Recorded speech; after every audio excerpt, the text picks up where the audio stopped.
Good afternoon, my name is Ana Cepeda, and today I will be doing my persuasive speech on why the U.S. government should be more strict with gun control.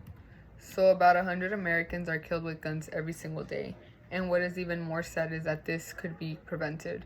So every single day a life is taken away in a gun-related event, whether it's a mass shooting, a suicide, or even a homicide. I believe our country should push for stricter gun laws and make them equal in each state and not just vary in every state. I will be discussing the different problems for gun control, which would be the laws are different each state and are very lenient, and I will be talking also about the causes that result because of these type of laws that are not as strict as they should be, and then some possible solutions. So one of the problems is the age limit. Under the Gun Control Act of 1968, which regulated firearms at federal level, this requires citizens and legal residents to be 18 and need to be 18 in order to be able to purchase a shotgun, rifle, or any type of ammunition. To be able to buy any other firearm or handgun, the age limit is 21. I strongly believe this age limit is very young. At 18, you're technically a legal adult. And at 21, I mean, you're able to drink alcohol, but that doesn't make a difference. I strongly believe that this age limit is too young and that it should be pushed up higher, at least to 25. Just because I feel like 18 through 21, you're still young. I mean, I'm young, but I feel like some people aren't mature enough to own a gun at this age, and you just never know what people's intentions are with the gun. Like, realistically, why do you need a gun so young? I mean, that's none of my business. I mean, people can disagree with that, but that's my opinion. Another problem is that gun laws vary in every state. Only a dozen of the 50 states require a permit to purchase a handgun, and only 3 states, which are California, Connecticut, and Hawaii, require a permit to purchase rifles and shotguns. In California, it is required for applicants to take a written test and take a gun safety class in order for the person to get a permit. So, but not all states require a permit. For example, in Massachusetts and New Jersey, in order for you to freely carry a firearm, all you need to do is carry some type of identification or a firearm identification. So one of the causes that I believe happen because of such lenient laws is mass shootings. So unfortunately, or just gun violence in general, unfortunately, gun violence claims innocent lives every day. 73% of homicides in the U.S. in 2017 were actually gun-related. Compared to other 3 countries, we had the highest percentage, with them having 50%. And in the most recent years, we have seen a lot of mass shootings occur more frequently since the year 2000. The top 3 mass shootings that I will be talking about, just because I feel like mass shootings have been happening a lot, and I think it's crazy that they just keep getting worse and worse. So, and I will be talking about 3. In Las Vegas, the shooting occurred October 1st, 2017. This mass shooting resulted in 58 deaths and 700 injured in a crowd of 22,000 concert goers. So Stephen Paddock shot from the 32nd floor at Mandalay Bay, and the shooter was actually found dead in his hotel room. The second shooting occurred June 12, 2016 in Orlando, Florida, when shooter Omar Mateen opened fire at Pulse nightclub. This resulted in 49 deaths and more than 50 injured. Police shot and killed the shooter during an attempt to let hostages go.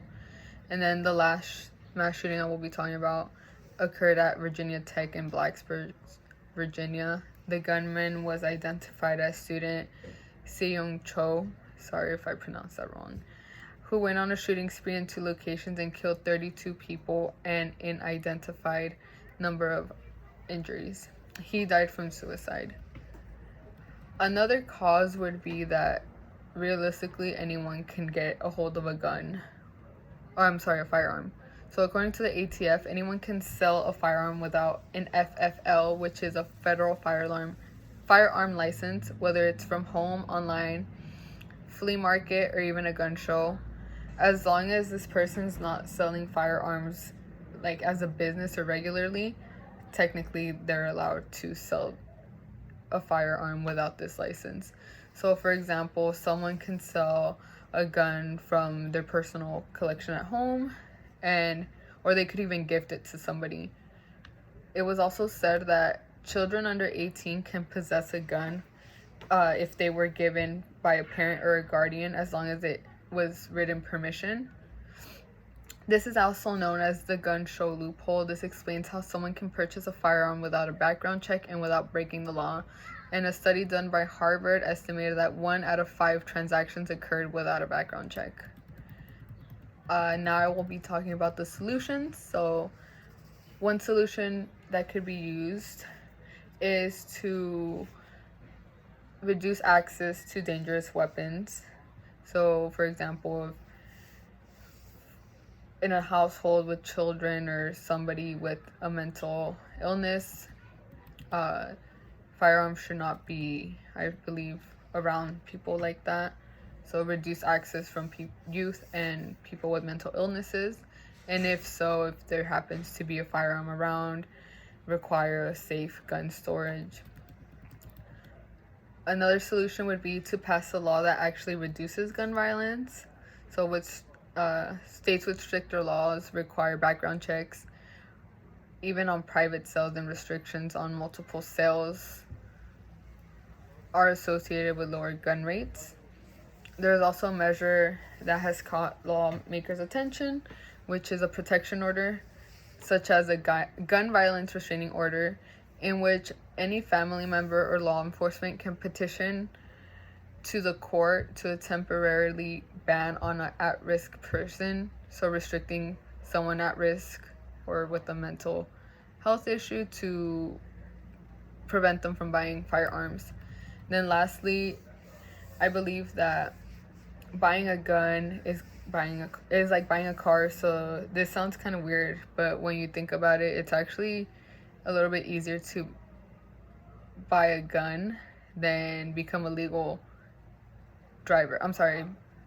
It's actually easier to become a legal gun owner than becoming a legal driver. So studies have shown that stronger seatbelt laws and fewer teenage drivers have helped reduce car fatalities.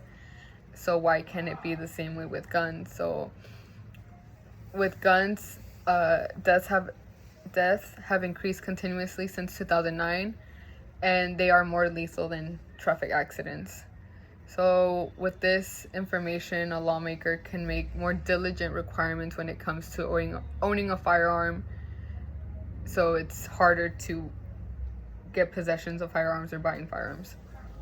So with my speech, I hope that everybody is on the same page with the government making gun control a little bit stricter, just in the sense that I believe that people shouldn't be living their lives with fear that they will be involved in one of these gun-related events. God forbid that ever happens, but sadly, this is a reality that mass shootings, homicides, and suicides are just part of society now, and they're occurring way too frequent because of such lenient gun laws. So hope everyone is well informed, and my condolences to anybody who has lost a loved one in any gun related event. Thank you.